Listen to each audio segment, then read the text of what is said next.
Viewers, welcome to சின்னக்கா சமையல். இன்றைக்கி அருமையான வெள்ளை நிறத்தில் அந்த மசாலா கூட ஒயிட் கலரில் இருக்கும். ஒயிட் சிக்கன் கிரேவி எப்படி பண்ணுறதுன்னு பார்க்கலாம். அதாவது இப்போ நான் அந்த மசால் ஒயிட் கிரேவி வேணும்னு சொன்னாலே அந்த கிரேவிக்கான மசால் வெங்காயம் கொஞ்சமாக நறுக்கின வெங்காயம். நம்ம சிக்கனுக்கும் இஞ்சி பூண்டு பேஸ்ட் போடுவோம். அதனால் கொஞ்சமாக இஞ்சி, மிளகாத்தூளோ சிக்கன் மசாலாவோ நம்ம பயன்படுத்தலை, அதனால் பச்சை மிளகாய் போட்டிருக்கேன். அதனால் உங்கள் உரப்புக்கு தேவையான அளவுக்கு பச்சை மிளகாய் போட்டிருக்கோங்க. அடுத்து பார்த்திங்கனாக்கா ஒரு 10 முந்திரி பருப்பு போட்டிருக்கேன். வெங்காயம், இஞ்சி கட் பண்ணது, முந்திரி, பச்சை மிளகாய் போட்டுட்டு இளம் பதமாக, அதாவது ரொம்ப கொಬ್ಬரியாகவும் இல்லாமல் ரொம்ப எலசாகவும் இல்லாமல் மீடியமாக இருக்கிற மாதிரி தேங்காய் எடுத்துக்கிட்டேன். நல்லா வணக்கிட்டு கொஞ்சமாக, அதாவது டேஸ்ட்டுக்காக கொஞ்சம் கஸ்தூரி மெத்தி பயன்படுத்தின்னு இருக்கேன். ஸோ நல்லா வணக்கிடுவோம். நம்ம இந்த மசாலாவுக்கு தேவையான அளவுக்கு சால்ட்டை இதிலேயே போட்டுடலாம். அப்போ தான் நமக்கு அந்த மசாலாவோட உரப்பு நமக்கு சூப்பராக கிடைக்கும். செம்ம டேஸ்ட்டாக இருக்கும். அதாவது அவ்வளோ ரசித்து சாப்பிட்ற மாதிரி இருக்கும். ருசித்து சாப்பிட்லாம் அப்படின்ற மாதிரி அந்தளவுக்கு இது டேஸ்ட் கொடுக்கும். கொத்தமல்லி எல்லாம் போட்டு நல்லா வணக்கி எடுத்து ஆற வச்சு எடுத்து வச்சுருவோம். ஏன்னா இந்த மசாலா நம்ம மிக்ஸி ஜாரில் போட்டு நல்லா மையாக அடித்து எடுத்துக்கலாம். இது நல்லா ஆறட்டும். இப்போ நம்ம சிக்கனை ஒரு பகுதியில் வேக வைக்கல. சிக்கனை நார்மலாக தாளித்து விட்டுருவோம். நார்மலாக கடாய் வச்சுட்டு எண்ணெயை ஊற்றிட்டு வெங்காயம், கருவேப்பிலையெல்லாம் போட்டு நல்லா வணக்கிடுவோம். இதில் நான் அடிஷ்னலாக பார்த்திங்கனாக்கா பட்டை போட்டிருக்கேன். லவங்கம் போடலை, பட்டை மட்டும். பச்சை மிளகான்றது ஒரு பார்வைக்காக, ஒரு லுக் அழகாக தெரியறதுக்காக வேண்டி பச்சை மிளகாய் அது நடுவில் கீர்னாப்பில் போட்டு நல்லா வணக்கிட்டேன். இப்போ பார்த்திங்கனாக்கா நம்ம எடுத்து வச்சுருக்கிற சிக்கன் ரொம்ப ரொம்ப பெரிய பெரிய துண்டாக இல்லாமல் மீடியமாக இருக்கிற மாதிரி சைஸில் எடுத்து நம்ம அதை போட்டு நல்லா வணக்கணும். இப்போது இந்த மசாலா எல்லாமே வணங்கிட்டுங்க. நான் ஏற்கனவே சொன்னேன் இஞ்சி பூண்டு பேஸ்ட்டு கொஞ்சமாக போடணுன்னு சொல்லிட்டு இஞ்சி பூண்டு பேஸ்ட்டு போட்டாச்சு. இப்போ மஞ்சத்தூள் வேண்டாம். ஏன்னா நம்ம ஒயிட் கிரேவி தானே பண்ண போகிறோம்.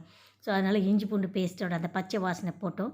இந்த பச்சை வாசனை போனோடனே ஏற்கனவே அலம்பி எடுத்து வச்சுருக்கிற சிக்கன் சின்ன சின்ன பீஸாக போட்டிருப்போம். அதை எடுத்து அப்படியே நல்லா கிண்டி கிளறி நல்லா வேக விடுவோம். இதுலேயே பாயில் ஆகட்டும். ஏன்னா இது அதே போல் சிக்கன் நல்ல மேலே கீழே கிளறி விட்டுருங்க, பாயில் பண்ணுறேங்க. இப்போது இந்த கிரேவியோட டேஸ்ட் பார்த்திங்கன்னா அப்படியே அமோகமாக இருக்கும், அட்டகாசமாக இருக்கும். நீங்கள் செய்து சாப்பிட்டு பார்த்துட்டு எனக்கு ஒரு கமெண்ட் கொடு. எப்படி இருக்குதுன்னு சொல்லிவிட்டு எனக்கு உங்களோட கருத்துக்களை எனக்கு கமெண்டில் பதிவிடுங்க. ஒரு லைக் கொடுங்க. சப்ஸ்கிரைப் பண்ணவங்க ஷேர் பண்ணுங்கள். சப்ஸ்கிரைப் பண்ணாதவங்க சப்ஸ்கிரைப் பண்ணுங்கள். பக்கத்தில் இருக்கிற பெல் ஐக்கானை அழுத்த மறந்துடாதீங்க. கண்டிப்பாக அதை அழுத்துங்க. பாருங்கள், சிக்கனை போட்டு நல்லா வேக வச்சிட்டோம். இப்போ இது மறுபடியும் நல்ல பாயில் ஆகும்போது பார்த்திங்கன்னா சிக்கன் கறியில் சால்ட், அந்த உப்புத்தன்மை இருந்தால் மட்டும்தான் நம்மளால் டேஸ்ட்டை ருசிக்க முடியும். அதனால் இது வேகும்போது இன்னும் கொஞ்சம் இதுக்கு தேவையான அளவுக்கு சால்ட்டு போட்டு மறுபடியும் போட்டு மூடி வச்சிடலாம். நல்லா வேகட்டும். அதுக்குள்ளே நம்ம ஏற்கனவே ஆற வச்சுருக்குறோம் இல்லையா மசாலா, அந்த மசாலாவை எடுத்து ஜாரில் போட்டு எடுத்து வச்சுக்கலாம். உங்களுக்கே தெரியும் சிக்கன் வெந்துருச்சு அப்படின்னு, ஒரு 70-90% வெந்துருச்சு அப்படின்னு பார்க்குறீங்க. அப்படி வேகலை அப்படின்னும்போது இப்போ நல்லா வெந்துடும். வெந்துட்டதுக்கப்புறமா பார்த்திங்கனாக்கா நமக்கு தேவையான அளவுக்கு, அதாவது கிரேவி நமக்கு எவ்வளவு தேவை, இல்லை எத்தனை நபர்கள் இருக்கிறோம் அப்படிங்கிறதுக்கு தகுந்த மாதிரி தண்ணியை முதல்லையே ஊற்றி நல்லா கொதிக்க விடுங்க. சால்ட் ஏற்கனவே போட்டுட்டோம். அதனால் கறியில் உப்பு தண்ணி நல்லா ஊறி செம்ம டேஸ்ட்டு கொடுக்கும். இப்போ நமக்கு தேவையான அளவுக்கு தண்ணி ஊற்றிக்கிட்டோம். தண்ணியும் நல்லா கொதிச்சிருச்சு. இந்த கொதித்த தண்ணியில் நம்ம ஏற்கனவே அரைச்சி வச்சுருக்கோம் இல்லையா அந்த ஒயிட் கலர் மசால், அந்த மசாலா எடுத்து அப்படியே கொட்டி ரொம்ப நேரம் கொதிக்க விடாமல் கொஞ்சம் கொதிச்சா போதுங்க.